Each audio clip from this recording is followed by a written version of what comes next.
मनुष्य क्यों बनाया है आपको? भैया बताएंगे हमारे। आपको ईश्वर ने मनुष्य क्यों बना? क्या उद्देश्य, क्या सोचकर ईश्वर ने आपको रचा होगा?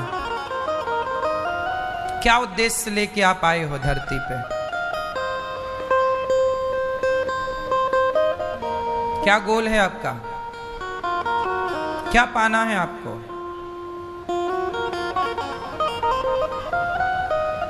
चश्मा वाली मैया बगल में, आपको ईश्वर ने मनुष्य क्यों बनाया है? क्या उद्देश्य था? क्यों है? किसको पाना? भगवान को पाना। भगवान ने तो बनाए है, उन्होंने तो भेजा है, उन्होंने तो अपने से यहां भेजा। जाओ, क्यों भेजा?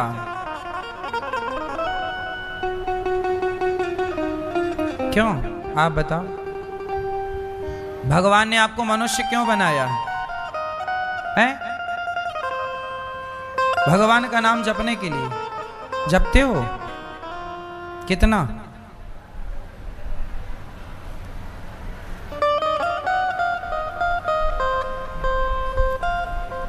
एक बात बताओ, तुम्हारा पिता तुम्हें बाजार भेजे किसी काम से, और तुम बाजार में जाओ और बैठो और पिता का नाम जपने लगो, पिता पिता पिता पिता पिता पिता पिता, और काम ना करो, तो लौट के आओगे तो बाप तुम्हारी आरती उतारेगा कि चार जमाएगा कि नहीं?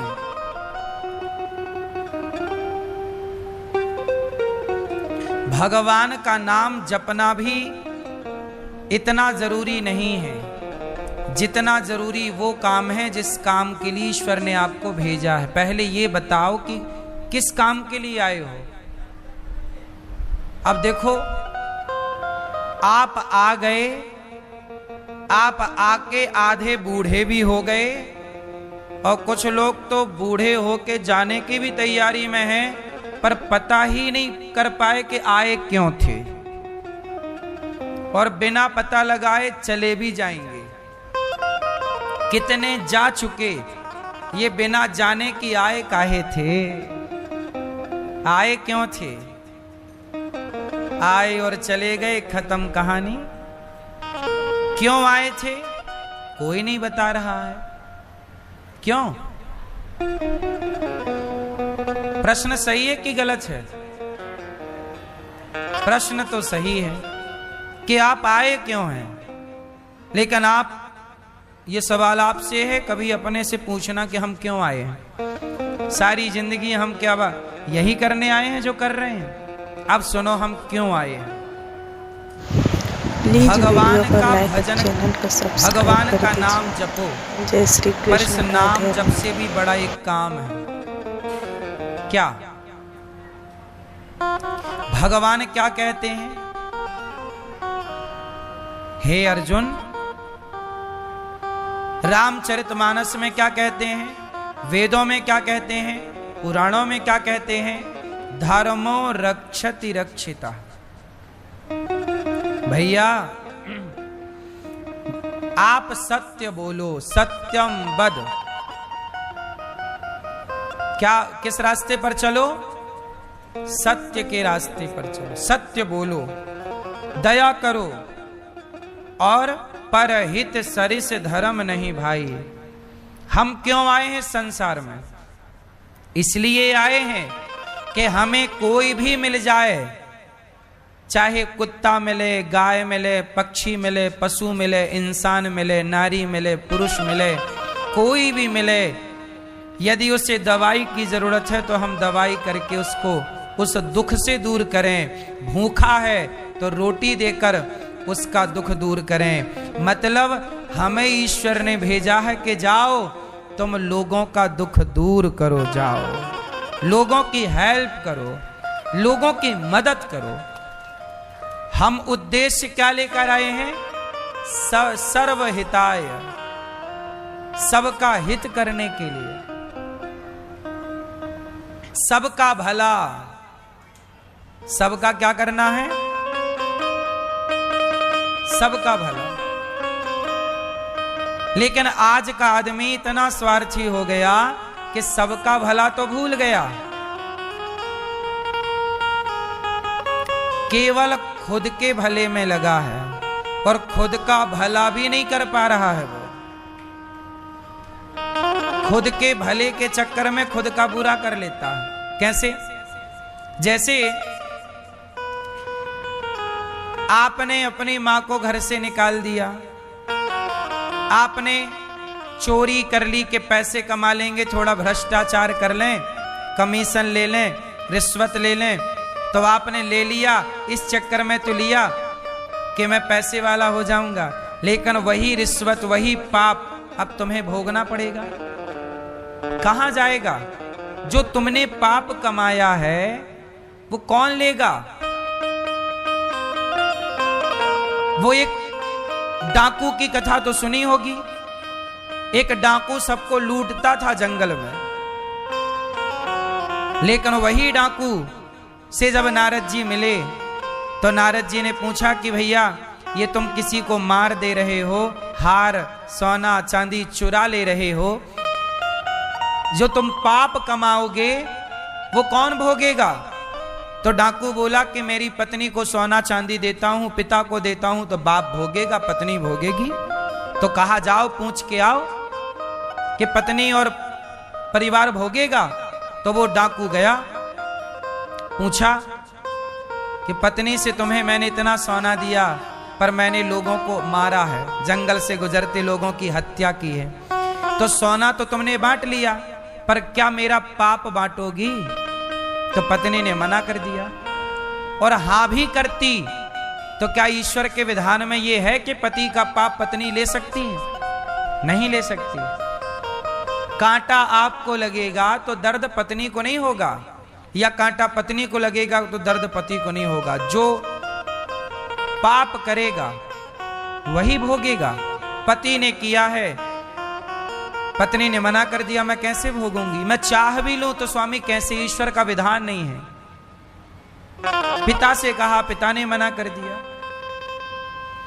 आपकी प्रॉपर्टी के उत्तराधिकारी बहुत होंगे पर आपके पाप का उत्तराधिकारी कोई ना होगा। पाप तो स्वयं भोगना पड़ेगा। इसलिए आज का आदमी पाप करता है तो पाप करने वाला क्या खुद पर उपकार, खुद का भला कर रहा है? आप पाप करके किसका बुरा कर रहे हैं? बोलो जोर से। खुद का। किसका बुरा करोगे? आप पाप करके खुद के साथ अन्याय करते हैं। जब आप खुद के साथ अन्याय करते हैं तो दूसरों के साथ आप क्या न्याय करोगे?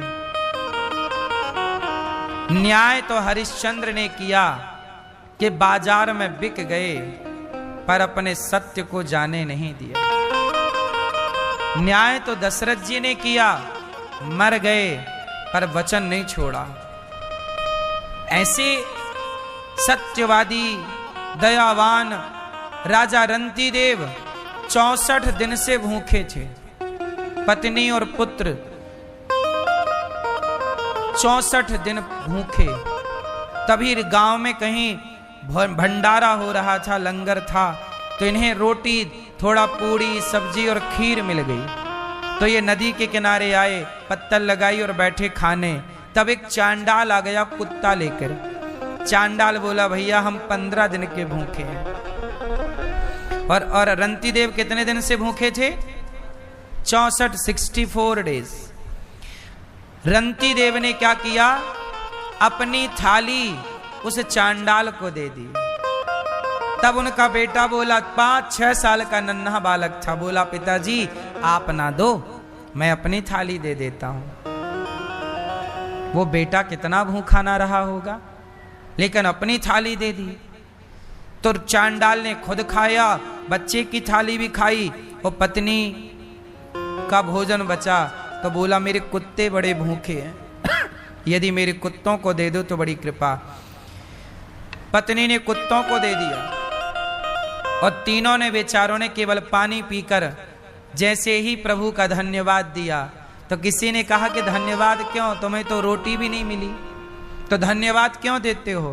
बोले कोई बात नहीं, भोजन नहीं मिला तो क्या हुआ, पेट भर पानी मिला उसका तो ईश्वर को धन्यवाद दे दो। जब ये बात कही तो चांडाल के रूप में भगवान ही परीक्षा लेने आए, प्रकट हो गए।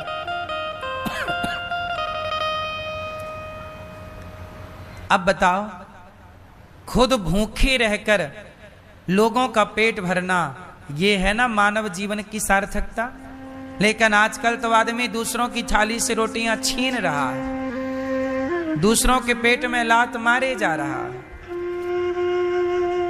और फिर कहता है कि मैं इंसान हूं। एक बात बताओ, क्या ईश्वर ने आपको इसलिए भेजा था कि जाओ तुम दूसरों का हक मार के खा जाना, जाओ तुम भ्रष्टाचार करना, तुम देश के साथ गद्दारी करना, तुम लोगों को ठगना छलना, क्या ईश्वर ने हम सबको इसलिए भेजा है?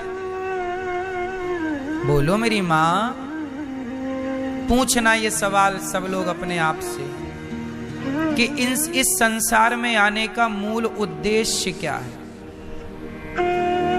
क्या करने आए हैं हम सबके काम आए, सबकी सेवा करें।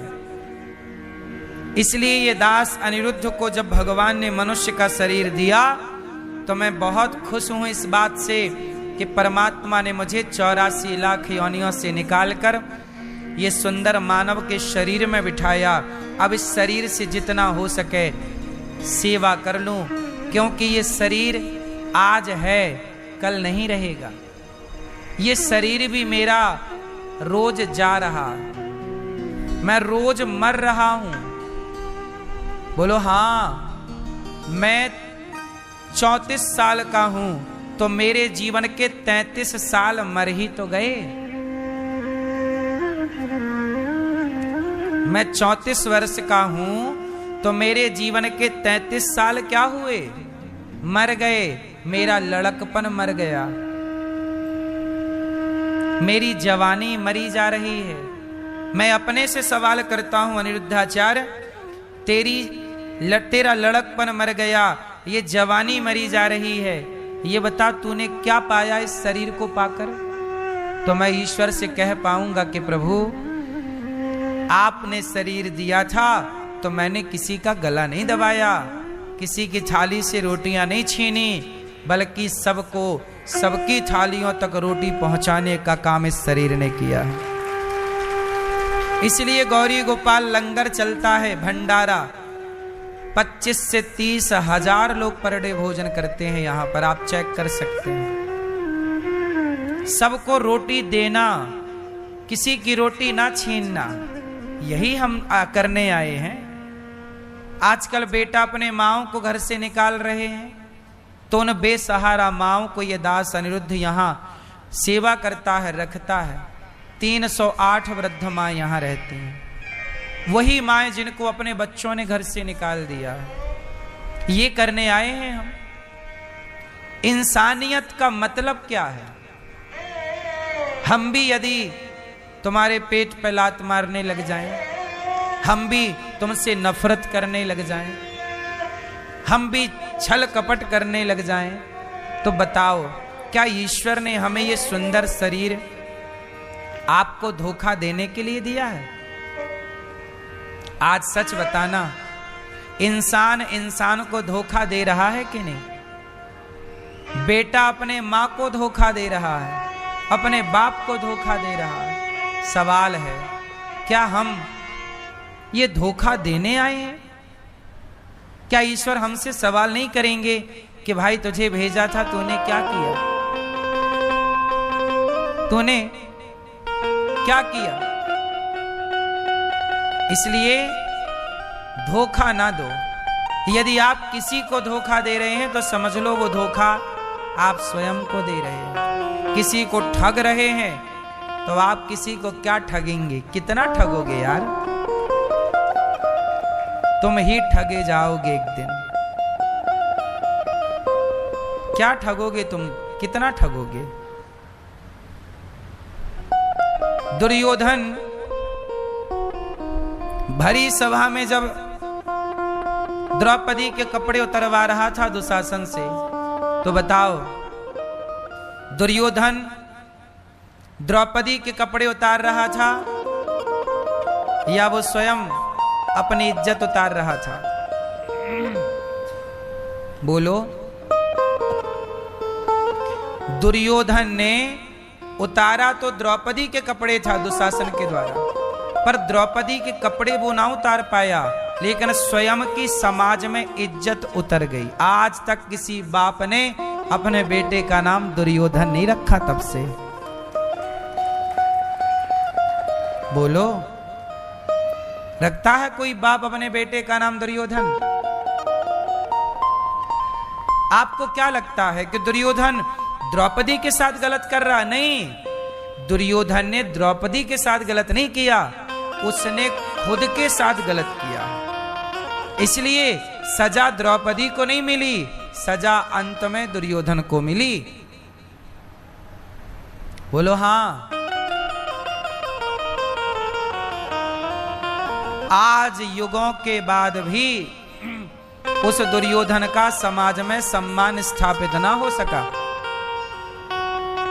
रावण, आपको क्या लगता है रावण ने सीता को दुख दिया? सीता मां को कितना दुख दिया रावण ने? जितना दुख दिया, रावण के सामने रावण के 1 लाख बेटे मर गए। पूछो उस बाप से जिस बाप के आगे उसके बेटे मर जाएं।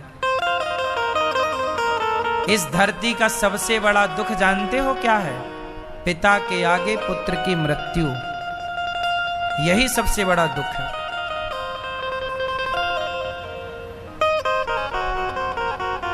रावण से पूछो, तेरे 1 लाख बेटा मर गया, तेरा इतना अच्छा बेटा मेघनाद था, बहुत अच्छा था मेघनाद, मर गया कि नहीं? रावण ने सीता मां को कितना दुख दिया होगा, लेकिन स्वयं को कितना दुख दिया। आपको क्या लगता है आप दूसरे को दुख देंगे तो आप सुखी हो जाएंगे? इस धोखे में ना रहिए साहब। यहां तो हिसाब पाई पाई का होगा। ये मृत्यु लोक है। क्यों मैं यह बात समझ में आ रही है ना? रावण ने बताओ सीता मैया को ज्यादा दुख दिया कि खुद को ज्यादा दुख दिया? बोलो। 1 लाख बेटा मर गए, 1.25 लाख नाती मर गए। बेटे के बेटे 1.25 लाख थे, और दादाजी को बेटे से ज्यादा पोता प्यारा होता है। उस दादा से पूछिए जिसके आगे उसका पोता चला जाए। अब रावण वो दादा था जिसके आगे उसके पोते मर गए युद्ध में। 1.25 लाख, और 1-2 नहीं, और 1 लाख बेटा। सोचिए जिसके घर में 1 लाख स्त्रियां विधवा हो गई होंगी, वो अपने घर की स्त्रियों को देख के कैसा रहा होगा, जहां चारों तरफ चीख पुकार मची हो। पूरी लंका में चारों तरफ केवल रोने की आवाजें थी। जिस लंका में कभी किलकारियां गूंजा करती थीं, जिस लंका में कभी ठहाके और हंसी गूंजा करती थी, उस लंका में चारों तरफ केवल रोना रोना रोना रोना, महिलाओं का चीखना, रोना ही रोना सुनाई पड़ रहा है। किसके कारण?